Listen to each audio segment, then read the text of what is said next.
Hi hello ನಮಸ್ಕಾರ ಸ್ನೇಹಿತರೆ. ಇಲ್ಲಿ ಚಾರು ಕೊಟ್ಲು ಅಂತೆಂತ ಗೂಸ ಕೊಟ್ಲ ಗುಣ್ಣ ಕೊಟ್ಲ ವೈಶ್ವಾಕಾಗೆ ಹಿಗ್ಗ ಮುಗ್ಗ ಲೆಫ್ಟ್ ರೈಟ್ ಕಾಂಬಿನೇಷನ್ ಅಲ್ಲಿ ಬೀಳ್ತಾವ್ ನೋಡಿಗ ಚಪ್ಪಾಳೆಗಳು, ಬೀಳ್ತಾವ್ ನೋಡಿಗ ಬಾಸುಂಡೆಗಳು ಅನ್ನೋ ರೀತಿ ರುದ್ರಭದ್ರ ಕಾಳಿಯಾಗಿ ಚಾಮುಂಡಿ ಚಂಡಿ ಅವತಾರನ ತಾಳಿದ್ದೆ ವೈಶ್ವಾಕನ ಹಿಗ್ಗ ಮುಗ್ಗ ಹೇಳಿ ಬಾರಿಸ್ಬಿಟ್ಲು.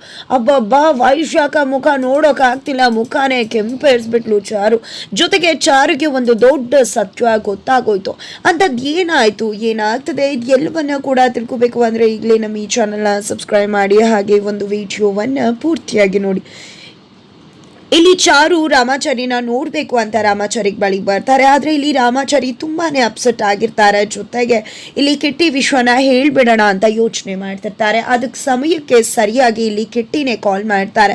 ಇಲ್ಲಿ ಕಿಟ್ಟಿ ಕಾಲ್ ಮಾಡಿರೋದು ಅನ್ನೋ ವಿಷಯ ಗೊತ್ತಾಗ್ತಿದ್ದಾಗೆ ಇಲ್ಲಿ ತುಂಬಾ ಎಮೋಷ್ನಲ್ ಆಗಿಬಿಡ್ತಾರೆ ಇಲ್ಲಿ ರಾಮಾಚಾರಿ. ಬಿಕಾಸ್ ಇಲ್ಲಿ ರಾಮಾಚಾರಿ ಅನ್ಕೊಂಡಿದ್ರು ನನ್ನ ತಮ್ಮ ಸತ್ತೋಗ್ಬಿಟ್ಟಿದ್ದಾನೆ ಅಂತ. ಆದರೆ ಯಾವಾಗ ತನ್ನ ತಮ್ಮ ಕಾಲ್ ಮಾಡಿದ್ರು ನನ್ನ ತಮ್ಮ ಬದುಕಿದ್ದಾನೆ ಅನ್ನೋ ವಿಷಯನ ಕೇಳಿದೆ, ಕಣ್ಗಳಲ್ಲಿ ನೀರು ಬರ್ತದೆ. ನನಗೆ ಎಷ್ಟು ಖುಷಿ ಆಗ್ತದೆ ಗೊತ್ತಾ ಕಿಟ್ಟಿ, ನಿಜವಾಗ್ಲೂ ನಾನು ನಿನಗೆ ಎಲ್ಲ ಶಾಸ್ತ್ರ ಕೂಡ ಮಾಡಿಬಿಟ್ಟೆ. ನನಗೆ ಎಷ್ಟು ಕುಗ್ಗೋಗಿದೆ ಗೊತ್ತಾ, ಯಾರಿಗೂ ವಿಷಯ ಹೇಳೋಕ್ಕಾಗದೆ ತುಂಬಾ ಬಡವಾಗ್ಬಿಟ್ಟಿದೆ. ಈಗ ನೀನು ಕಾಲ್ ಮಾಡಿದ ಕೇಳಿ ತುಂಬ ಖುಷಿ ಆಗ್ತದೆ. ಎಲ್ಲಿದ್ಯಾ ನೀನು, ಏನು ಮಾಡ್ತಿದ್ಯಾ ಅಂತ ಕೇಳಿದ್ರೆ ನಾನೀಗ ದೇವಸ್ಥಾನದಲ್ಲಿದ್ದೀನಿ ಅಂತ ಹೇಳ್ತಾರೆ. ಜೊತೆಗೆ ಅಣ್ಣ, ನಾನು ನಿನಗೆ ಬದುಕಿದ್ದೀನಿ ಅನ್ನೋ ವಿಷಯನ ತಿಳಿಸ್ಬೇಕಿತ್ತು, ಅದಕ್ಕೋಸ್ಕರ ಮಾಡಿದೆ ಅಂತ ಹೇಳ್ತಿದ್ದಾರೆ. ಸರಿ ಆಯಿತು ಅಣ್ಣ, ಆದರೆ ನಾನು ಬರೋ ತನಕ ಯಾವುದೇ ಕಾರಣಕ್ಕೂ ನಾನು ಬದುಕಿರೋ ವಿಷಯ ನಿನ್ನಲ್ಲೇ ಇರಲಿ, ಯಾರಿಗೂ ಕೂಡ ಈ ವಿಷಯ ಹೇಳಬೇಡ ಅಂತಾರೆ. ಸರಿ ಆಯಿತು, ಯಾಕೆ ಏನು ಅಂದಾಗ ಯಾಕೆ ಏನು ಅಂತ ಕೇಳಬೇಡ, ನಾನು ಬಂದಾಗ ಎಲ್ಲ ವಿಷಯ ಹೇಳ್ತೀನಿ ಅಂದಾಗ ಹೌದಾ ಸರಿ ಆಯಿತು, ಈ ಒಂದು ವಾರದಲ್ಲಿ ನನ್ನ ಮತ್ತೆ ಚಾರು ಮೇಡಮ್ ಮದುವೆ ಇದೆ, ಆದಾಗ ನೀನು ಬಂದ್ಬಿಡು ಅಂತ ಹೇಳ್ತಾರೆ. ನಿಮ್ಮದು ಮದುವೆ ಆಯ್ತಲ್ವಾ, ಮತ್ತಿನ್ಯಾತಕ್ಕೆ ಮದುವೆ ಅಂತ ಹೇಳಿದಾಗ ಅದು ಏನೋ ಒಂದು ದೊಡ್ಡ ಕತೆ ನಡೆದು ಹೋಯ್ತು, ಅದಕ್ಕೆ ಹೇಳ್ತಿದ್ದೀನಿ, ಬಂದಮೇಲೆ ಎಲ್ಲ ಕೂಡ ಕೂತ್ಕೊಂಡು ಮಾತಾಡೋಣ, ಆದಷ್ಟು ಬೇಗ ಬಂದ್ಬಿಡು ಅಂದಾಗ ಸರಿ ಆಯಿತು ಅಣ್ಣ ಅಂತ ಹೇಳಿ ಕಾಲ್ ಕಟ್ ಮಾಡ್ತಾರೆ. ತದನಂತರ ಇಲ್ಲಿ ಫುಲ್ ಎಮೋಷನಲ್ ಆಗಿದ್ದಾನೆ. ನನ್ನ ತಮ್ಮ ಬದುಕ್ಬಿಟ್ಟ ಅಂತಿದ್ರೆ ಯಾಕೆ ರಾಮಾಚಾರಿ ಇಷ್ಟೊಂದು ಕಣ್ಣೀರು ಹಾಕ್ತಿದ್ಯಾ, ಅಂಥದ್ರಲ್ಲಿ ಏನಿದೆ ಅಂತ ಇಷ್ಟೊಂದು ಅಳ್ತಿದ್ಯಾ ನೀನು? ಕಿಟ್ಟಿ ಕಾಲ್ ಮಾಡಿರೋದ್ರಿಂದ ಖುಷಿಯಾಗಿರ್ಬೇಕಲ್ವಾ, ಅದನ್ನ ಬಿಟ್ಟು ಯಾಕೆ ಅಳ್ತಾ ಇದೆಯಾ ರಾಮಾಚಾರಿ ಅಂದಾಗ ನನ್ನ ತಮ್ಮ ಬದುಕಬೇಟ ಮೇಡಮ್ ಅಂತ ಹೇಳಿ ಅಪ್ಕೊಂಡು ಕಣ್ಣೀರು ಹಾಕ್ತಿದ್ರೆ ಏನು ಮಾತಾಡ್ತಿದ್ಯಾ ರಾಮಾಚಾರಿ, ನೀನು ಬದುಕ್ಬಿಟ್ಟ ಅಂದರೆ ಏನು ಅರ್ಥ, ನೀನು ಆ ರೀತಿ ಎಲ್ಲ ಮಾತಾಡಬೇಡ ನೀನು ಅಂದಾಗ ಇಲ್ಲ ಚಾರು ಮೇಡಮ್ ಏನಾಯಿತು ಅಂದರೆ ಅವತ್ತು ನಾನು ಅಂತ ಹೇಳಿ ನಡೆದಿದ್ದ ಎಲ್ಲ ಕಥೆನೂ ಕೂಡ ರಾಮಾಚಾರಿ ಚಾರುಗೆ ಹೇಳೋಕೆ ಮುಂದಾಗ್ತಿದ್ದಾರೆ. ಅವತ್ತು ಏನಾಯಿತು ಗೊತ್ತಾ ಮೇಡಮ್, ನಾನು ಅಮ್ಮ ಕೊಟ್ಟಿದ್ದ ರಕ್ಷಾ ಕವಚನ ತಗೊಂಡು ಕೃಷ್ಣಂಗೆ ಹಾಕಬೇಕು ಅಂತ ಹೋದೆ, ಆದರೆ ನನಗೆ ಅವನು ಸಿಗಲಿಲ್ಲ. ದಾರಿ ಮಧ್ಯೆ ಯಾವುದೋ ಒಂದು ವ್ಯಾನ್ ನಿಂತು ಹೋಗಿತ್ತು, ಅಲ್ಲಿ ಯಾರಿಗೂ ಆಕ್ಸಿಡೆಂಟ್ ಆಗಿತ್ತು, ಹಾಗಾಗಿ ನಾನು ಅವ್ರಿಗೆ ಗಾಡೀಲಿ ಸಹಾಯ ಮಾಡಿದೆ. ಆದರೆ ನನಗೆ ಗೊತ್ತಿರಲಿಲ್ಲ ಆ ಒಂದು ರಕ್ಷಾ ಕವಚನ ಅವ್ರಿಗೆ ಹಾಕ್ದೆ. ಆದರೆ ಆ ರಕ್ಷಾ ಕವಚ ನಾನು ಹಾಕಿದ್ದು ನನ್ನ ತಮ್ಮಂಗೆ ಅನ್ನೋ ಸತ್ಯ ನನಗೆ ಗೊತ್ತಾಗಲಿಲ್ಲ. ಯಾವುದೋ ರೌಡಿಗಳು ಅವನನ್ನು ಹೊಡೆದು ಬಡ್ದು ಎಲ್ಲ ಕೂಡ ಮಾಡಿದ್ರು, ನಾನು ಮುಖ ನೋಡಲಿಲ್ಲ. ಆದರೆ ತದನಂತರ ನನಗೆ ಗೊತ್ತಾಯಿತು ನನ್ನ ತಮ್ಮನಿಗೆ ಅಂತಾರೆ ಆ ರೀತಿ ಆಗಿದೆ ಅಂತ ಹೇಳಿ ಇನ್ನೇನೋ ದಫನ್ ಮಾಡೇ ಬಿಟ್ರು. ಅಷ್ಟರಲ್ಲಿ ನಾನು ಹೋದೆ, ಆದರೆ ಅಷ್ಟರಲ್ಲಿ ನಾನು ಏನೂ ಮಾಡೋಕ್ಕಾಗಲಿಲ್ಲ, ನನ್ನ ತಮ್ಮನ ಮುಖ ಕೂಡ ನೋಡೋಕ್ಕಾಗಲಿಲ್ಲ. ಆದರೆ ನನ್ನ ತಮ್ಮ ಅನ್ನೋದಕ್ಕೆ ಕನ್ಫರ್ಮೇಷನ್ ಸಿಕ್ತು. ಹಾಗಾಗಿ ಮನೆಯವ್ರನ್ನೆಲ್ಲರೂ ಅವತ್ತು ಕರ್ಕೊಂಡು ಪೂಜೆಗೆ ಒಂದು ಮಗು ಅಂತ ಹೇಳಿ ಹೋದೆ ಅಲ್ವಾ, ಅದು ನಮ್ಮ ಕಿಟ್ಟಿ ಶಾಸ್ತ್ರ ಮಾಡೋದಕ್ಕೇನೆ. ಆದರೆ ಈಗ ನಮ್ಮ ಕಿಟ್ಟಿ ಫೋನ್ ಮಾಡಿದ್ದಾನೆ, ಅವ್ನು ಬದುಕಿದ್ದಾನೆ, ಎಷ್ಟು ಖುಷಿ ಆಗ್ತದೆ ಗೊತ್ತಾ, ನನ್ನಿಂದ ಅದನ್ನು ಅರ್ಕಿಸ್ಕೊಳ್ಳೋಕ್ಕೆ ಆಗ್ತಿಲ್ಲ, ಅಷ್ಟು ಖುಷಿ ಆಗ್ತದೆ ನನಗೆ ಅಂತ ಹೇಳ್ತಿದ್ರೆ. ಇಷ್ಟೊಂದೆಲ್ಲ ಮನಸ್ಸಲ್ಲೇ ನೋವನ್ನು ಇಟ್ಕೊಂಡು ಹೇಗಿದೆ ರಾಮಾಚಾರಿ, ನೀನು ಒಂದು ಶಾಂತ ಜ್ವಾಲಾಮುಖಿ ಥರ, ಹೀಗೆ ಇದನ್ನೆಲ್ಲ ಮನಸ್ಸಲ್ಲಿ ಇಟ್ಕೊಳ್ಳೋಕೆ ಸಾಧ್ಯ, ನನ್ನ ಹತ್ರನಾದರೂ ಹೇಳ್ಬೋದಿತ್ತಲ್ವ, ಅಷ್ಟು ದೂರ ಆಗಿಬಿಟ್ಟ ನಾನು ಅಂದಾಗ ಆ ರೀತಿ ಅಲ್ಲ ಮೇಡಮ್, ಇಷ್ಟೆಲ್ಲ ಮಾಡಿದ್ದಾರೆ ಅಂದರೆ ಯಾರೂ ಇರಬಹುದು, ಅವ್ರು ಯಾರು ಅನ್ನೋದನ್ನು ಕಂಡುಹಿಡಿಯೋಕ್ಕೂ ನನ್ನಿಂದ ಸಾಧ್ಯ ಆಗದೆ ತಲೆ ಕೆಟ್ಟೋಗಿತ್ತು ನನಗೆ ಅಂದಾಗ ನನಗೆ ಯಾಕೋ ಇದನ್ನೆಲ್ಲ ನೋಡ್ತಿದ್ರೆ ಯಾರೋ ಏನೋ ಮಾಡ್ತಿದ್ದಾರೆ ಅಂತ ಅನ್ನಿಸ್ತದೆ. ನಿನ್ನ ಮದುವೆನ ಈ ರೀತಿ ಆಗೋದು, ಕೃಷ್ಣ ಕಾಣಿ ಆಗೋದು, ಬದುಕಿರೋದು, ಸಾಯಿಸೋಕೆ ಟ್ರೈ ಮಾಡೋದು, ಇದನ್ನೆಲ್ಲ ನೋಡ್ತಿದ್ರೆ ಏನೋ ನಡೀತಾ ಇದೆ ಅಂತ ಅನ್ನಿಸ್ತಿದೆ ಅಂತ ಹೇಳ್ತಿದ್ದಾಗೆ ಸರಿ ಆಯಿತು ಎಲ್ಲವನ್ನ ಕೂಡ ತಿಳ್ಕೊಳ್ಳೋಣ, ಆದರೆ ಕಿಟ್ಟಿ ಬರ್ತಿದ್ದಾನೆ, ತುಂಬ ಖುಷಿ ಆಗ್ತದೆ, ಆದರೆ ಈ ವಿಷಯ ಯಾರಿಗೂ ಕೂಡ ಗೊತ್ತಾಗಬಾರ್ದು ಇರ್ತಾರೆ. ಸರಿ ಆಯಿತು ಅಂತ ಹೇಳ್ತಾರೆ. ಈ ಕಡೆ ತುಂಬ ಬಿಗಿಯಾಗಿ ಹಗ್ ಮಾಡಿಬಿಡ್ತಾರೆ ಖುಷಿಲಿ ಚಾರುನ. ಅಯ್ಯೋ ನೀನು ರೊಮ್ಯಾಂಟಿಕ್ ಫಿಲಿಮ್ ನೋಡಬೇಕು, ಈ ರೀತಿ ಎಲ್ಲ ಆಗಬಾರ್ದು, ಸ್ವಲ್ಪ ರೊಮ್ಯಾಂಟಿಕ್ ಆಗಿ ಹಗ್ ಮಾಡು ಅಂತ ಹೇಳಿ ಅಲ್ಲೂ ಕೂಡ ರೊಮ್ಯಾಂಟಿಕ್ ಆಗಿ ಮಾತನ್ನ ಮುಂದುವರಿಸ್ತಿದ್ದಾಳೆ ಚಾರು.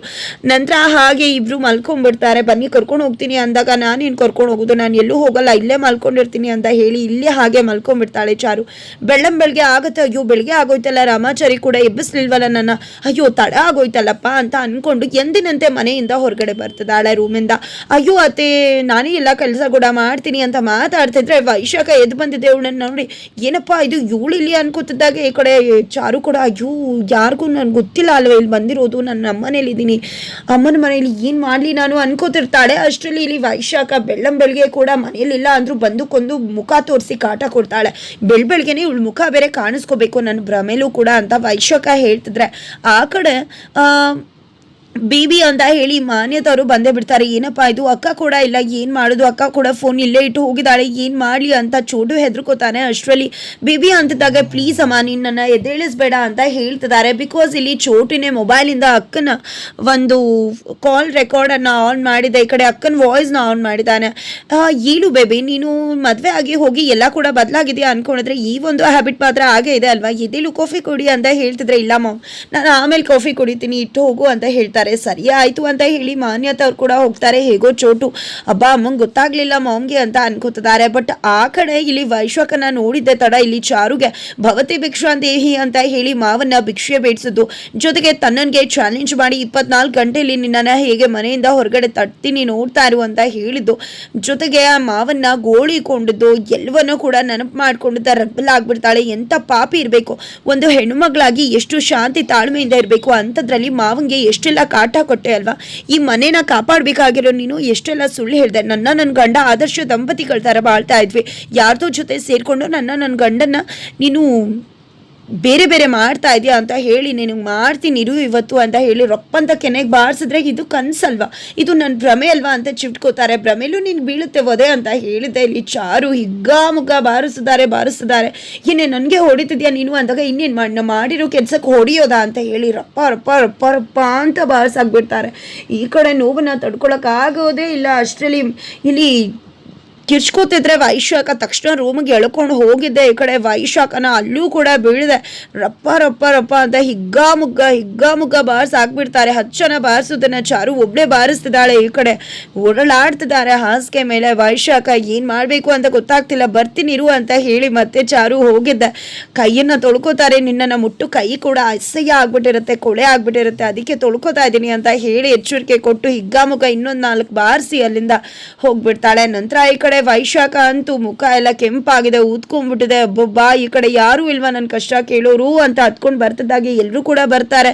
ರಾಮಾಚಾರಿ ಅಜ್ಜಿ, ಅತ್ತೆ, ಶ್ರುತಿ, ಹಾಗೆ ಕೋದಂಡ ಎಲ್ಲರೂ ಕೂಡ ಏನಮ್ಮ ಆಯಿತು ಏನು ಅಂದಾಗ ಏನಾಯಿತು ಅಂತ ಕೇಳ್ತಿದ್ರ. ಚಾರು ಬಂದು ನನಗೆ ಬಾರಿಸ್ಬಿಟ್ಲು ಅಂದಾಗ ಈ ಕಡೆ ರಾಮಾಚಾರಿಗೆ ಶಾಕ್ ಆಗುತ್ತೆ. ನಿಜವಾಗ್ಲೂ ಚಾರು ಮೇಡಮ್ ಬಾರಿಸಿ ಹೋಗ್ಬಿಟ್ರ ಅಂತ. ಏನಮ್ಮ ಮಾತಾಡ್ತಿದ್ಯಾ, ಚಾರುನೇ ಇಲ್ಲಿ ಇಲ್ವಲ್ಲಮ್ಮ ಅಂದಾಗ ರಾತ್ರಿ ಚೆನ್ನಾಗೇ ಇದ್ರಿ ಅಲ್ವಾ ಅದಕ್ಕೆ ನೀವು ಅಂತ ಶ್ರುತಿ ಕೇಳ್ತಿದ್ದಾಳೆ. ಜೊತೆಗೆ ಚಾರು ಅದಕ್ಕೆ ಇಲ್ಲಿ ಇಲ್ವಲ್ಲ ಅಂದಾಗ ಹೌದು ಇಲ್ಲ, ಆದರೆ ಬಂದು ನನಗೆ ಬಾರಿಸ್ಬಿಟ್ಟು ಹೋದ್ಲು, ನಾನೇನು ಸುಳ್ಳು ಹೇಳ್ತಿದ್ದೀನ ಅಂತ ಹೇಳ್ತಿದ್ದಾರೆ. ಆದರೂ ಕೂಡ ಯಾರಿಗೂ ನಂಬಿಕೆ ಆಗ್ತಿಲ್ಲ. ಬಿಕಾಸ್ ಇಲ್ಲಿ ಮುರಾರಿ ಅವ್ರು ಕೂಡ ಅಯ್ಯೋ ಈ ರೀತಿ ಅದಕ್ಕೆ ಬಾರಿಸ್ಬಿಟ್ರ ಅಂತ ಹೇಳ್ತಿದ್ದಾರೆ. ಫೈನಲಿ ಇಲ್ಲಿ ವೈಶಾಖಗಂತೂ ಜಾಸ್ತಿ ಆಗ್ಬಿಡುತ್ತೆ. ತಕ್ಷಣ ಹೋಗಿದೆ ಮಾನ್ಯತಾಗೆ ಕಾಲ್ ಮಾಡ್ತಿದ್ದಾರೆ.